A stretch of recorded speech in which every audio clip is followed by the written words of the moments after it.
Hallelujah. Kipamin bathinin imawi puin tunichan kaya tau thedinga damna phatpai piuwa hichana imapui zalovin pathin min thangwa win he duniyaung ki khom ho hi ibon sawa hi ikiba lo ding wa hin na abang khat chu kipa ata hungjong yum dingu abang khat chu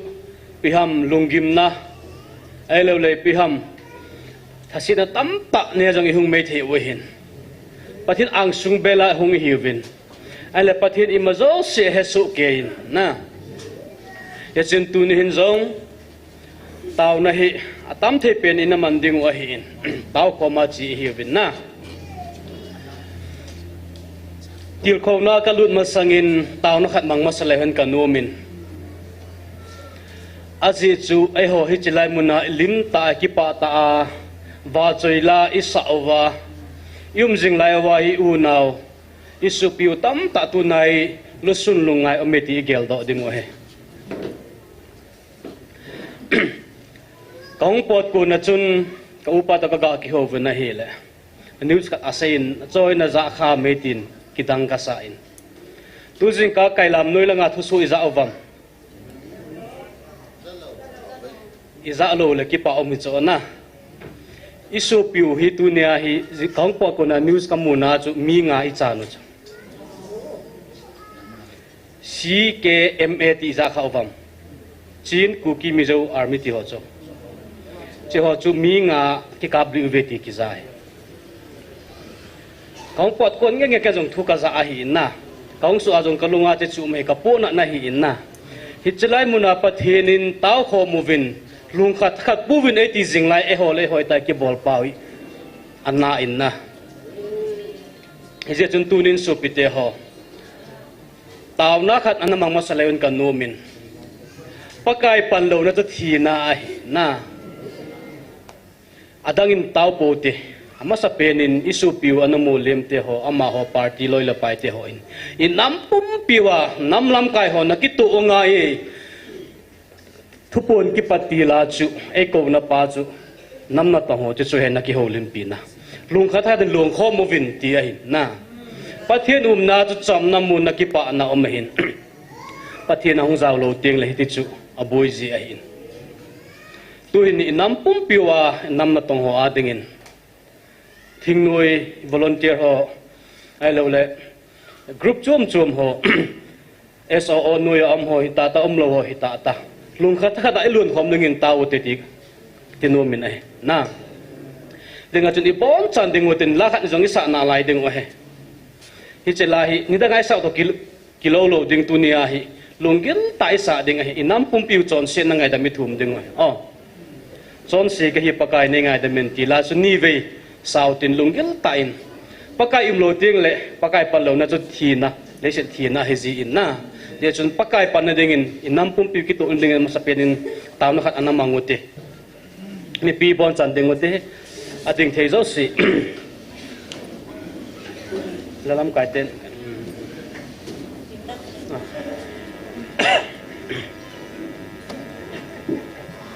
hello chon se ka hi pakai nei ngai da men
sawin mau le pasan le taw le mang taw te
nam de te ho na ma le ko na o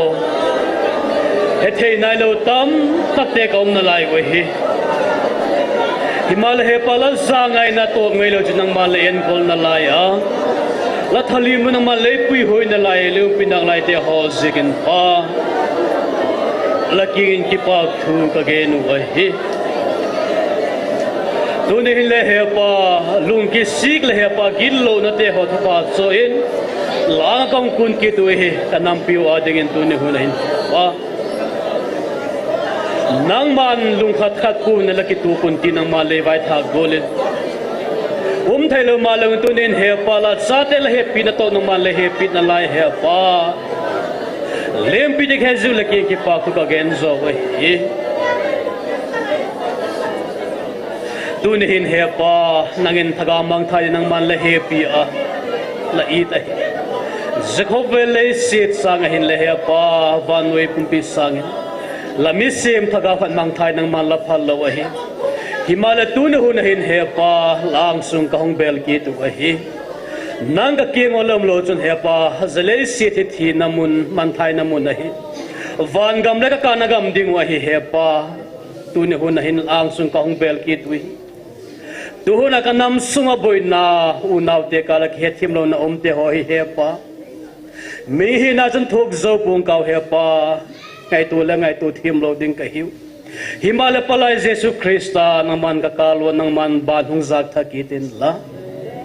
Cross alathi na diktang may tisanala soptien na. Lahug dam na ithedingin ka namite lung timathugen ningin pala happy na kahungen kita hi. Tuniting nang man lepi hoy na lepi na kipak tu again ui. Mabana le hepa lung kata lung kho ma chi zom thedin ka nam mi teu ka nam se pai te volunteer te ta hel ha pa thing noi gam noi vai hom tu te nam vai hom tu te nang pu tu te ho tha gaw nang man pol haulin piding la happy na ka honge nu ai hi tun hun na hun phale si ta ki pak tu ka gen ui bangkim nang malo pi na hidingin kalal pause sumin ka honge nu ai hi to te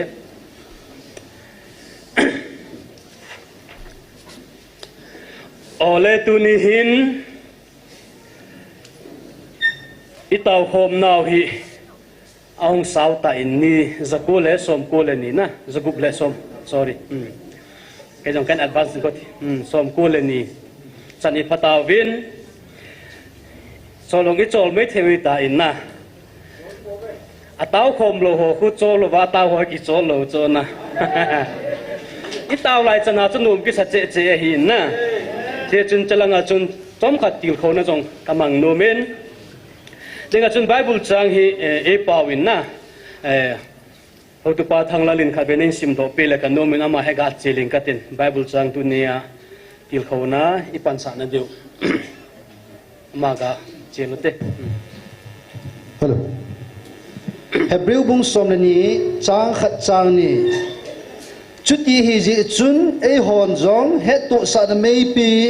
na sata in ei kim vel ji o hin ei no pha sa zo siu le i chungwa kai jing chon sit na hi pai hlau hitin i masangwa ki hai te nalam pia hin tho ha ta in hayo hite chule ita san su cham kim le lam kai pi pui pen ji sulam kat jing hite aman amasanga thanna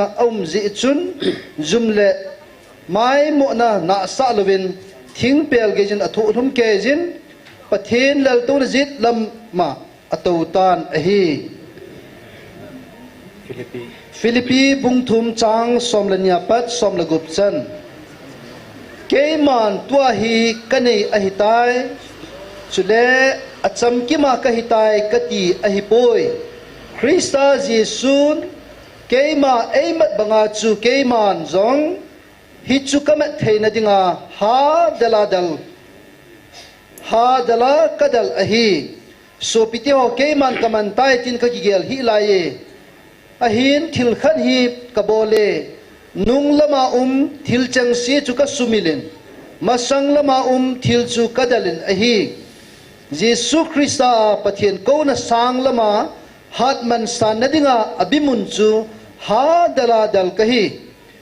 chutia hi ji chun ei ho apil hing sachang sin hitabang lungchu vok cheu hite chule izam tia lungchom vok no mule hi jong chu pathienin nang ho chunga phung do nan te hi jong le ei hon i pha na chan cheng siu hin chono hite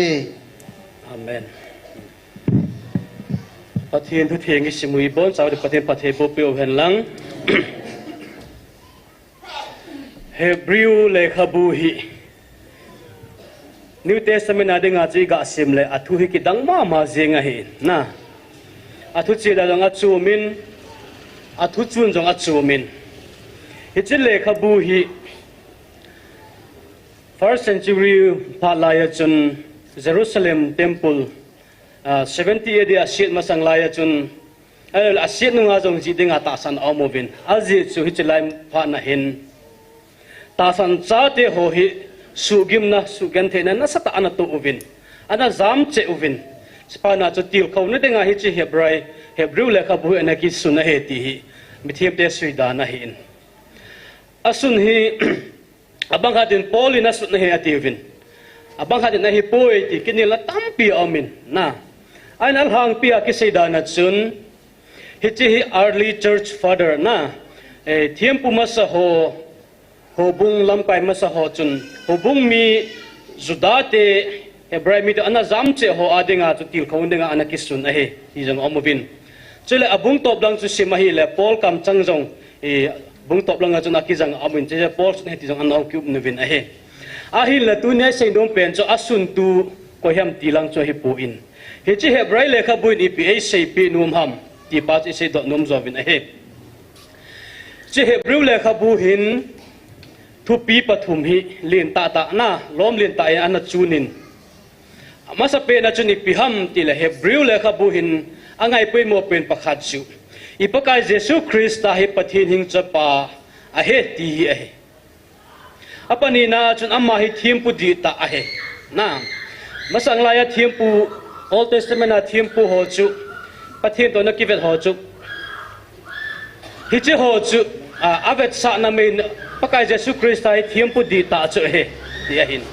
tele hi chi pakai Jesus Christ ta hi hu hing da ta ta ama tai lo hu hing na ompoi ama ku na hu hing na di ta ome chon sit ngai dam na me ti pa chu Hebrai le kha buin ana sut na se pe no mo he ama ho thong ko chu min om tan tin na hong pui bon hom se de lo pina chila hen ngai u te ole he chu hi in Hebrai le kha buhin Old Testament khang thil tam ta jong ana sunin dunia hi atupia ka ga koinum chu hi le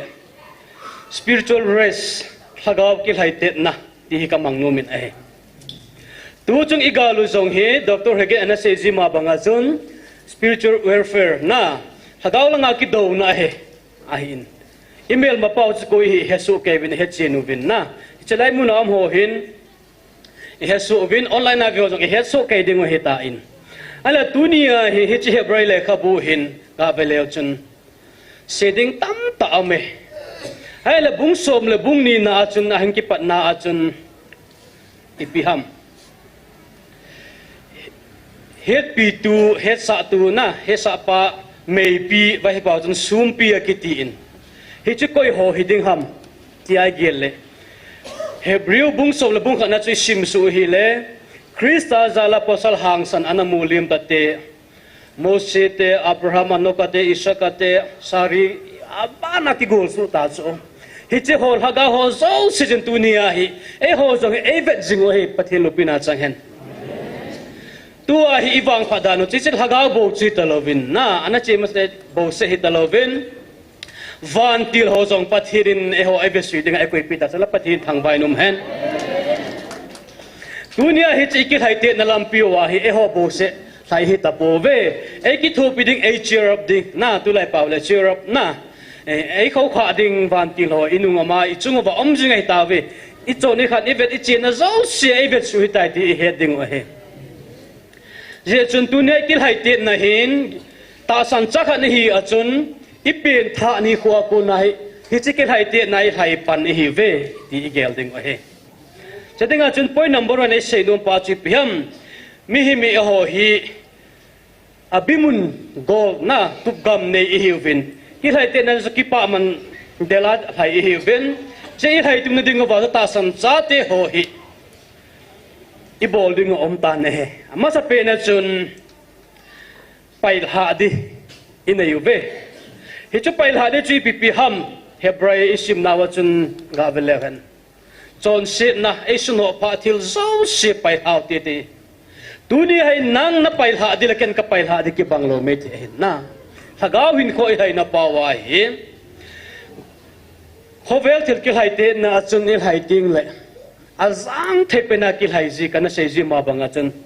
ke jong sa pai kana ki vet ji cho kana hai ji cho na mi adi jong kana hai ji cho te tiang khu lai hoya koi ma suang po ki hai lo pi cho na azang thei pena keng ko zong ai lo lai avan zong ban be kil hai zin ala hin pizia mitil amun kal hun lo kha de ki cha jeta chu agi esno pa thil so se payo ngai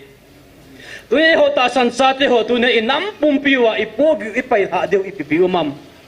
e ma mi mal hin ko ipai ha de tam ta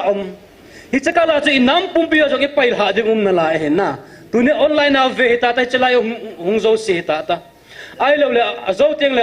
YouTube pa na ven lai de ho jong ka se nom chi che tunia ipipen ham ipail ha dingo nang na suno pha chu ipiham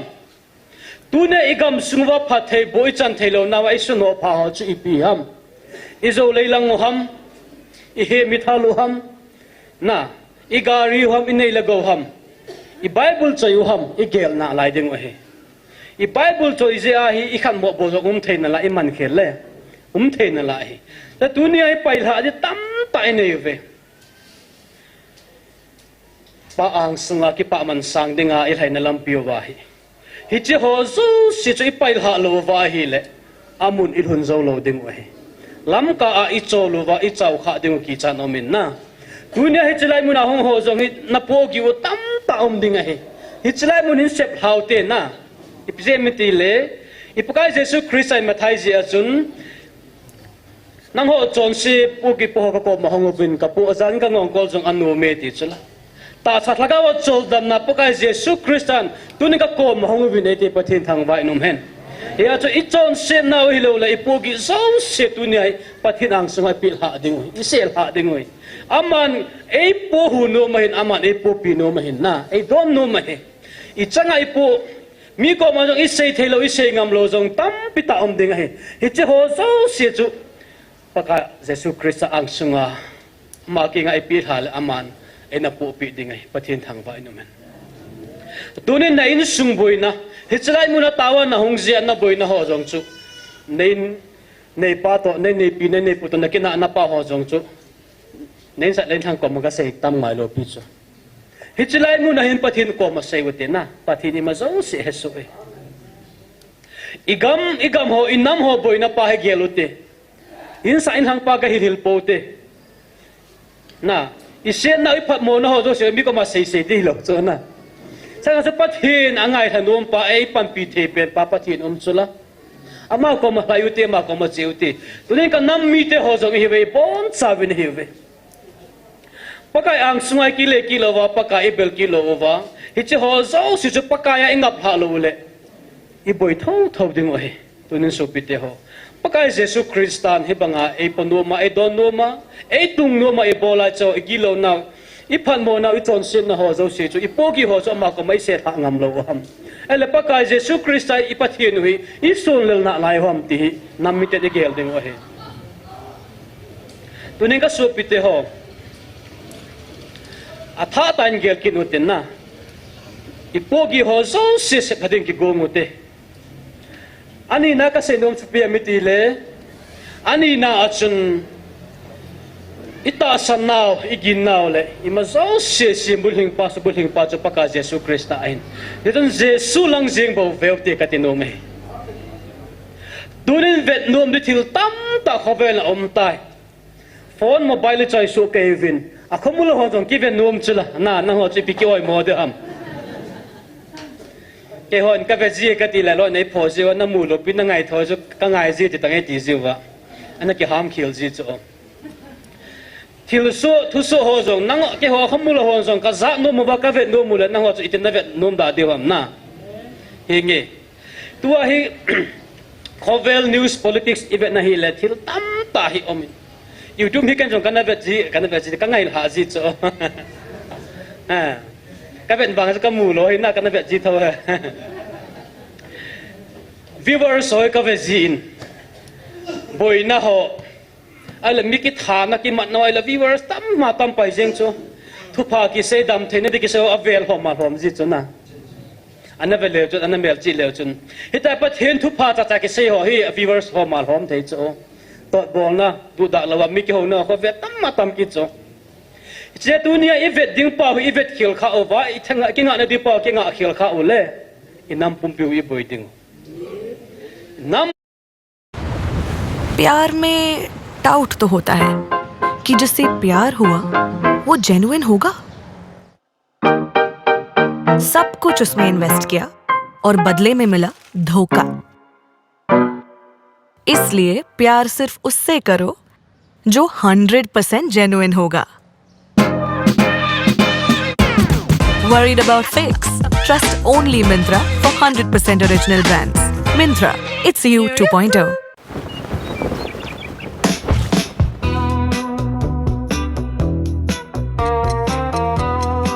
ये है BPL स्टेनविज washing machine. ये इंक की दाग से इतनी नफरत करे कि उसका निशान ही नहीं, नाम तक मिटाए। BPL स्टेनविज, इंक जैसे 125 मुश्किल दाग मिटाए।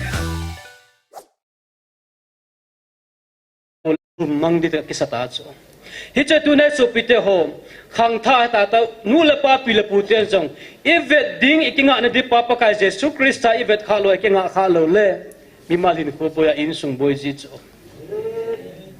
i hagawin ko hi to bang ma ma cho he pa ka jesu krista ibimun langu van gam ilu na diwa cho hagaw ke tai te na lampia chu evet dingu pa ka jesu krista evet lo wa mundang izet leve I habe no wahi la iboiding o hesu pite ho tunin zong hichlai muna taw na ho zong kitha gelute min I hadem danu chu hesu kayo vina min adem na ho nangai ha ule nang zong zole hong convince me theu cho sanga chu adi ta pa ka muta eta sang kaya pa ka je chokra na muta hichlai muna na hong na tawa hi le ni siboi zo hi ve taw ki che ta chu piam mi tam ta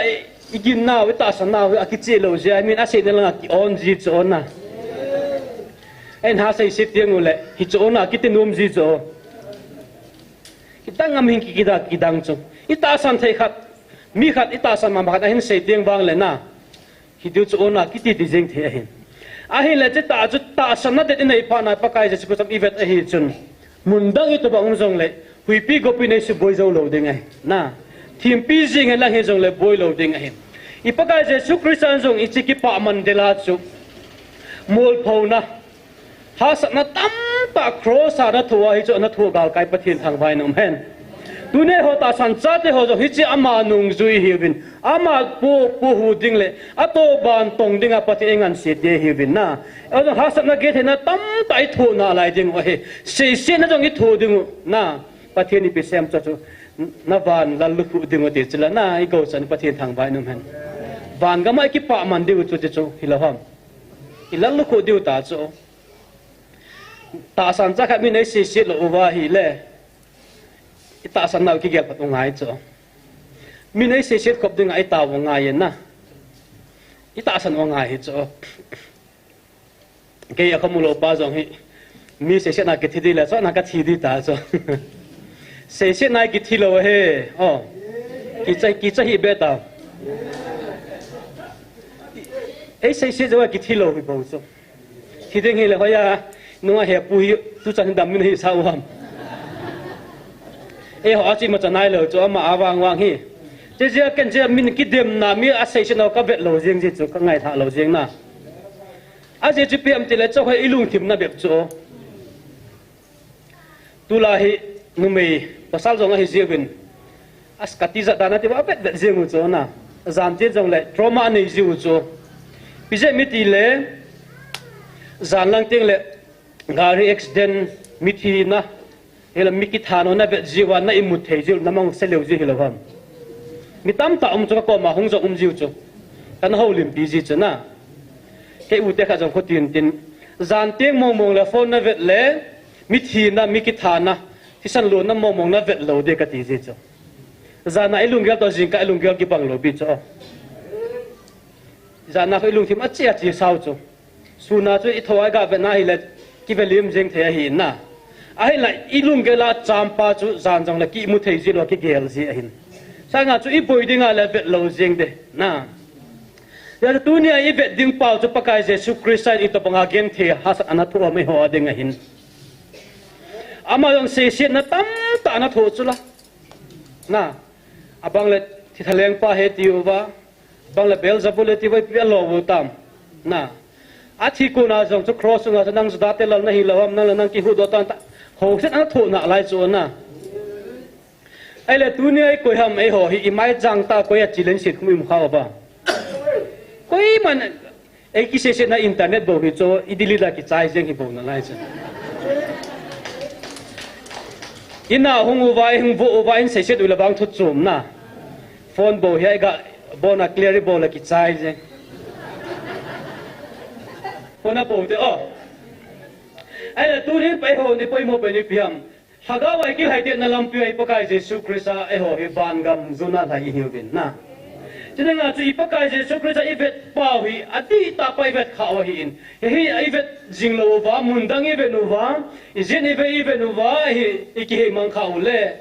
Peter tu ya tumbanga cha jong tum ding wa he tu je ki thiam thau cho nai ho hi kim na ga mu tu tam lo wa nga ke wangi tu ki chok lu le sung ki kha ka ba je nga hin na tuy đi lục na cả hạn này, cái cài đó tiếp nối là ta sẽ công đến đây chứ nghe,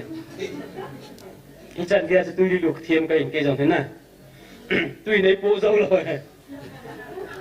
cái chốn xiên là lấy sự khó về lại lên lại xong rồi hi,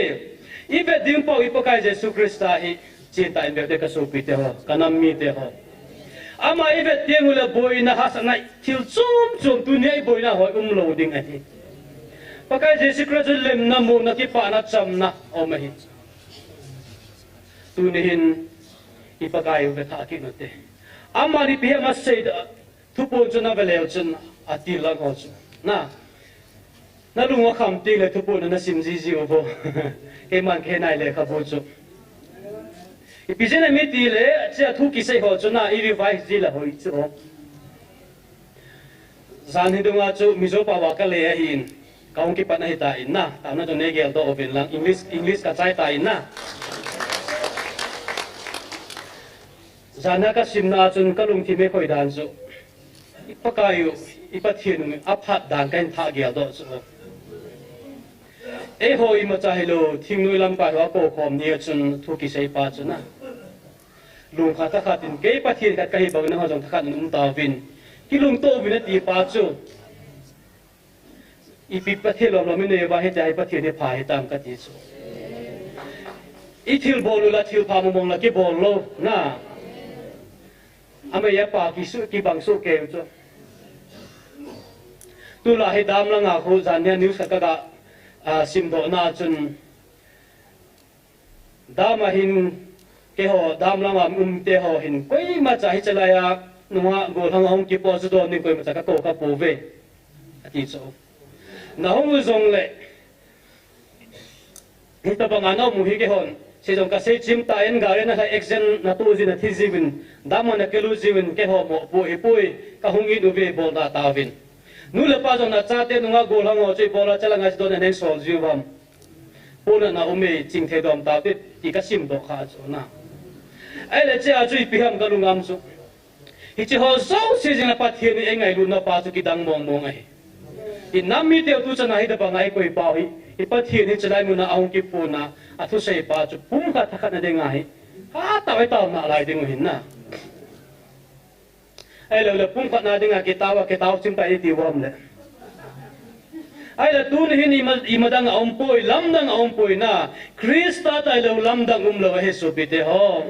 chen pa kai Jesu Krista bo velte na in sung boi na ama ko ma ko yute inam boy na ama ko mahut nati amali mazo se henai itupin ke man ka henai is thagau ki haite na lampia pathen pathe e bo no ma jing ta to ai abul hanom ta cho na e tu nom ta cho e ba ngai ho sunga hi thagau pathe bo na pathe ne bo in ta e ta wang wa pathe bo ta ta e ho in I do zo ki lo de mu cho na hi chi chu pathen in thagau wa I pilhin ting ma ipo zo di ting la e pi panding a hum ta chila ka su pe de tu ni hin chilang so pakai su sa be tha ki no ti chila thum na ke se ki nom chu pe mi ti le ta san cha de ho hin bolding to ding in ai ve Philippi sim na lang chu pe no he chun Paul ni bi sai ham Paul hi ko yam he su ke ve na ama hi Israel ajong Juda ajong hi piham Benjamin nam hi chu aninge nia cheptan hi chula na alole pe apon tho na lang ta chu ta san cha te sugen the thana zela kunga ma hi kin chu thim na lang ala dan thim farisai jong dem na be ti chula bible dem kai lo na e ho hi I thim na jong I bon ai dem na di ding se nam chula na ama thim na jong da na jong dem na be ti chula nul na be hi chu anu na be ka tin na pa chu bo na chu perfect ai jing in na hita banga jom bangin polin sunding pakai Yesu Krista cross loken sun dengan epoi te pati thang ban men ama china them na ho zo se chu da ha hita chu pakai Yesu Krista nung azui a hetu ne sopite ho he to di tam ta ama jong pathin thagawin na puila chu po khela pathin thagaw chang kyum lo de hi na wana jong mun thum dan thum chu pathin na pui to chu ama a hi ama zala to New Testament na lekha bu tam ta ama zal chan chi simu hila na te chu he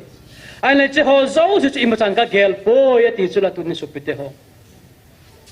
ama amite hebrai mite hon chu da mi don abo atha de ma jinglai wa jong chun ya pakai Jesu Krista chu phat sanum le chance tam ta nei chu la hebrai bum so le bum khat na chun vele chun hichilai muna ta san cha te ho ana jam che ho jong chun kile kine ding ana nom hu le pha tam ta nei u ve na la siam tu khat nin ai gupta sabel ngai lawin ne puin ti su isa kha awam mi zola khat ve ta na ai gupta sabel ti ai gupta ga ma sa chu ngai ki ta lo din kanan gam ne hu na ti na chu hi banga tu ni ai ho jong ta san cha te ho jong hi chi van gam zo na il hai na kong wa hi i to de pau chu ome polin nunglanga tilumo ka hai mil je ti chula i pek inung langwa thilum ai gupta ai chen lai wa thilum ho chu to igya gyal na lai ding ham in phalangai yin lo chu igya gyal na lai ding ham na kisele nang bon in chan lawa ne ti me thi wa hi na chu hi lo wa hi a hi la inun lui pa chu ti ta nge ipu diabola na ipu diaboli nei lai pau chu chu ge la ipoi boi na la ding ham ite chon se na kulpi sunga na lai ding ham ti na zo ai na sia ko na chi po do wa malanga ki hai te na lampi chel hai ding wa hi ei suno pha jong ipai ha ding ne se ma banga chu polin jong tu ni a hi pathen ei ma lo na pa chu kamma theini dingin malam pana hal hai ka hai ti chula na pathen thang ba num hen dunia hi chilai muna tau kho ma hongo tau na ma hongo so se jong hi ka chol tai ka chau tai ti jeng po te pathian thui ka sai ji chu aphat ka teng le pha nung ting le azo hui le ke jong ta ki chu lo le thu sei na pha jong ki chang lo ding la sa pha jong ki chang lo na lai de hi lo ham e ho jong achang le jim de muna tau kho mo jong la sa na pha ki pi lo wa le anu jong kyum thein na lai lo ham che chu hung poi mo he iki chu tho ding o he thil pha i de lai del ding o he na iki chu de na lai ding o he thu sei no mo jong ka sei no pha ne pe bin iki chu na lai de chu ba choi la sa no mo jong na hita chi bol hu ngai de he sima banga chu van gam kot kha jong hi kil hai te na banga cha ke jong ka zaw de ta hi gang chala il hai lo wa hi le anung ngam lo kot ki kha man le i zaw kha lo ding o he pau kam chang la ngai da pen chun na bai ge tai ti hi na ko ham to na se jo ta alam aham la ka he pu in pa cha pani ham loi chan pani ham cinema vedina chevin cinema min chun na bai ge tai ti hi na kita in ani chu e bai ge tai kinung le ta de ki ti ve ti ta banga cha kium kha de hen na i he che poi mo e hi chi phat i hai pe ne to di tam tai ne na lai ve tu ne hen su pi te ho polin zong ana se ma banga chen ama hi ta banga pathin ama nei banga chu pathin man chu dit bangam ama zong thaya hi na ama hi chi bo ru ta sa ana ki chum ji cha sa na tam ta na thu chu la polin zong tu ne nang la ke zong i thu na lai di bo gi chu ha sa ke the na tam ta ma ban gam ru ding hin la yu ve ko so pi te ho tu ne hin i to di pau chu i pi ham ta san cha te ho hin hi chlai muna i tau se ingan si di ham hi lo wa he ta sang khat hi le thagau kal bi oi puna na se jing ke in na khan tom na dilam piu mi chu i pen tha ma sanga i ta ba nga ka na lo the hin na a pe wa pa jung pen tha ding o he tele bible sim diu i taw diu thil pha i bol diu cross i pu diu chu chlai po na se na pa cross ne pu pi vina ti chula tu pa ka Jesu Krista in na ko hi le ke e zuyum ta pojok amma le amma cross ti pun e zuyen ati pa ti chu hi tunia hi van gam lampi zo nai chin na wai ke hai te na lampi wa him I cross put pau hi I put jing wa hai lo le cross put hung zo lo te chu lam ka I ki ba ru ding wa he I cross hi koi do zil I put jing ding wa he na bữa nay tổ tiên là coi evangelist coi Bible chụp cái là wa AK-47 cái hole hi bao cho na thế cho hi lâu đấy tụi nó số pi thế ho ai bây giờ nó tạ san cha khát hi gì chun ít tao nào i Bible sim na ho hi Bible zong tu pathian in van no ding ana pi hin Bible sin dong ki tha da po te na i an pi khan hi cho Bible sim ma ani ne jing lo le ít tao na bo se jong chu sa bo se ko ine ne jing lo na ki le hi cho yoi na hi bo chu abu jong ine diu na tam jong image diu ít tao diu ba chui lai sa khom diu na lai na je chui chui ali na chai na ka se dum pen chu pia mi ti le i Bible la chun i phat na tiengu i phat chanu tu de nu te ati a hin ai la mi zo Bible le ka de mi zo ba hin tin na se in i pha kan than chin na piangin ma i son je langu ati hin i pha na tingwa konin machal jingu te te tun ta san sa te ho thakau kalpi thalaw akil haite nawa bangam zona hi machal lo ta san sa han hi khadung ka ki chan he dunia hi chalai muna na tawa cho thagaw lo ichana na kal suna tanga na lo pitam na phat chum piam gelute na hi che pa ik phat chum pia hi le ta san cha khat chun boli nei pa chi piham ikal sun du ma I son ding he hi chalai taw na expansion hung ngai ta chu na pathin thang bai nung hen tunin zong supiu nung Zion nunga ho de he ko no hu bin in sunga chu kana to nin Jerusalem gola ho na chi bai vangi tin chi bai ka bolin na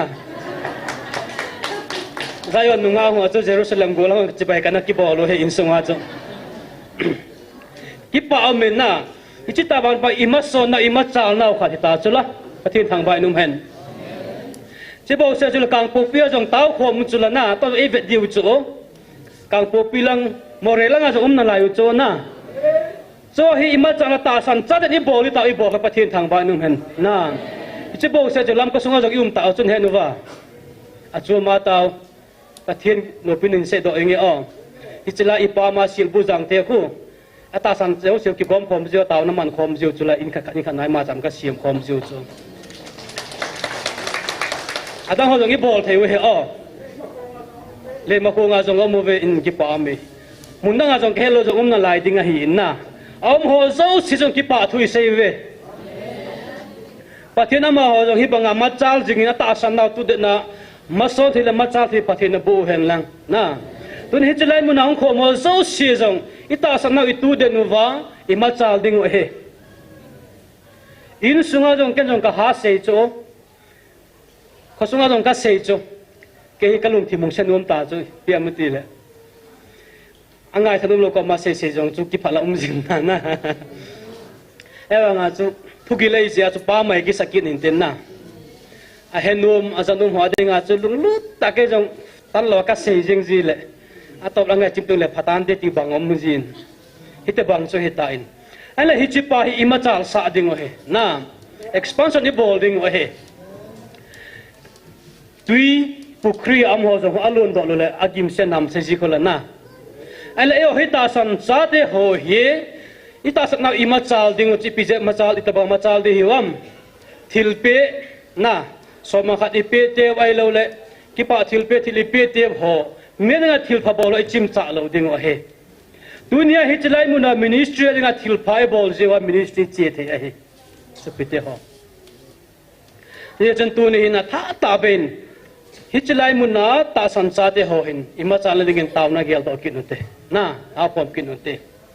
che jing lai hi ve ki chol thei hi pu ve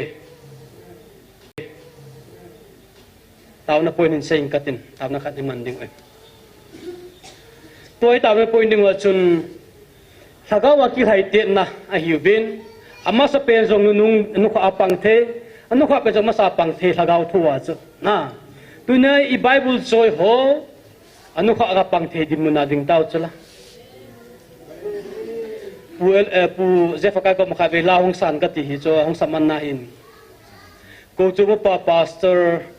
member la ka hinna puwa min chung lo atam talu ti la tu sa kha awam ping thak lo te ping takin ki gel ma le I pa chu kha be hong san ka ti la kha be sana ti te ken sa de chula zo la ngai the ki po bin tin ka te ki tu apoi mo pe chu ta sa thagawa ki thai te na lampia chu lu ne de wa chu pai tha di tam pai nei ve tu ni pasin kilan tha kinute na i wedding pa Jesus Christ lang wedding in e ho jong confirmation na tha ta ben kilan nute i to ding i tham di pa pathin ei gut pa hi tu ni ai pi ham chiu vin lang thil siam zau sikama chan chin pha ki pa thai ga se ta bin ti chu i se pi o ngai tan na ta san cha te ho jong to taw na pa expansion i building o he machal jing in tunin atha ta ben taw na gel do te o che taw na point ding o hin tuni bon san ding o tin la khat isa ding o isa chai u le e taw na hat iman som ki ding o che teng chu le a chai ne hi zan he pa so thang ne na se ma banga chu tunia hi la ai ki chai ding o lai sa ko mu wa iwa le de ki che bai ding o na chu a zo la la kain se pan de he su lai sai u le ho zo ki khen do a ki bai ko ma zo in lang zo ki zo jeng thei ding o wa he na tuin hai bol ding o he tuin lam ka hong ding do ben lang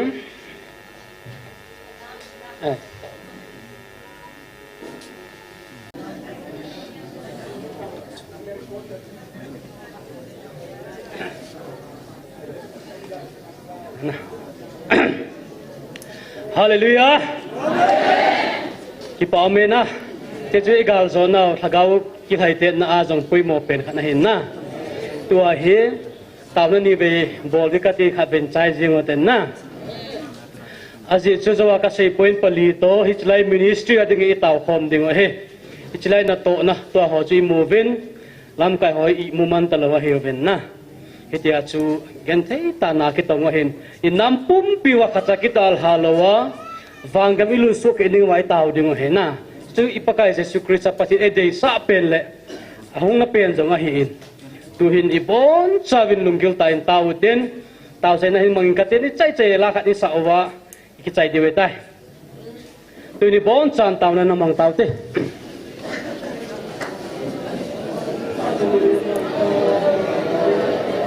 amen hallelujah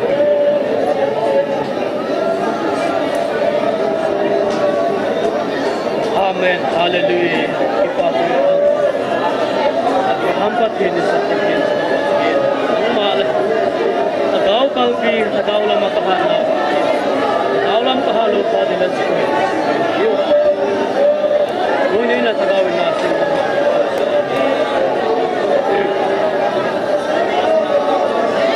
नहीं कोई के दिन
sang pathin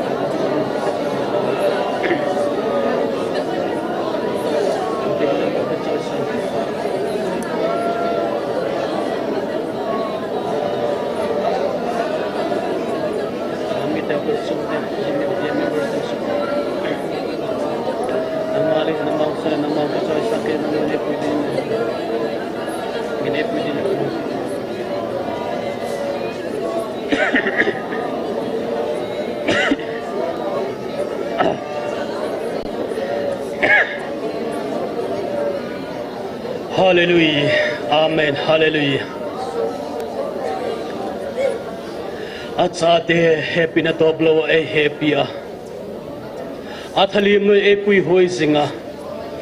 Gente ni ko sa ni ko bana ay kaizing kapatid no lalpa. Tuni ho na hin la chatin angsung ka hong bel ki tu ai. Leisin om ka hiwa hepa tatsa tagawagal sat na lai ka hiwa. Tuni tagaw lampi ka kitay tin nawa hepa nang malapan lawa hechin ke mau nang ma ki hungtung zo pong kaw laban tagaw thing tho puina umpina ka pui mo thakit ui tunin hepa vanui lei set aman sangin tagamang thadikat nang man la idzo ahi kha zika chon hepa tunin la happy na kanam chungo nang mahulak sakitin la kanam pum piwa hepa akunu siam lo lang ma ang sung zon khom thiding tunin hunahin mitilung sa naman tugal at ka noom kita hepa tatagawin na hong semin la tude nang ma dawdala nang ma alam mo si tude hole hepa alusun man tugelin solsak po ng hele hepa nang ma mite hosugente ala tatu himale nakin lamang tetik heze kun tun hepa lagi ki paktu gagen ui doon ho na nang made mo nang matay tom hole hepa naman alung tim la khel sakthi ya nang ada mi phachum lamang tetik heze kun palaki ki paktu gagen ui kanam pum pi nang mala thagawin hepa ebil thakiz mitilung tan ma thungen thakitin lang hepa doon ho na nang ma angsung kasot na lampiwa lamtung ton nang ma lepo la angsung tung thedingin la thagaw e pola ium pidingin lampan pinangenen kalal pau jesmin kahungen wa he tuhin mi pizo ading hezo sin dingutin sila la hunzo sin semin kipakin pade golhin la yechu lalpa lampia nangile holo ding lahem khalve isa chai tingule tahi koi ma icha lo du khabe isa chai ding ani ve na ko na chu iba le ba kichi ba nangin le silam pisno holo ding ham na ming pak chalo ma lalpa pak chalo ding akini kiti to di ho kichi bai to di tai chi kichai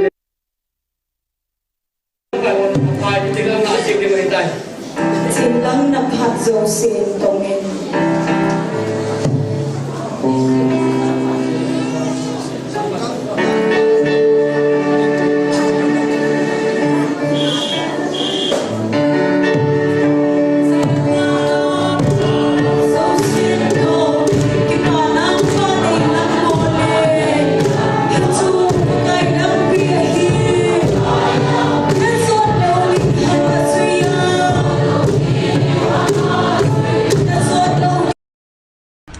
Hey, I just want to tell you about this new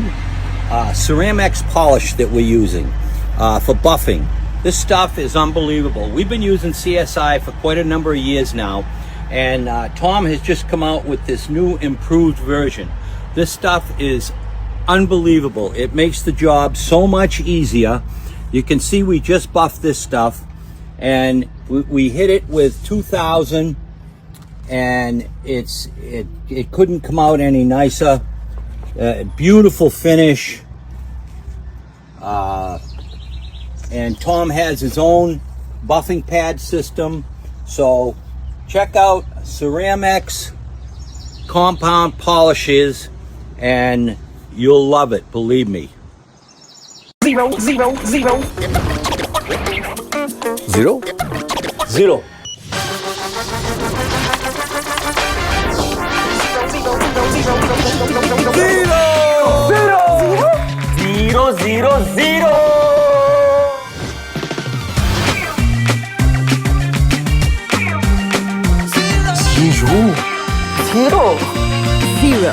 everyone's going crazy over Zero. Because everyone's getting Samsung Galaxy A56 and Galaxy A36 5G at just 000.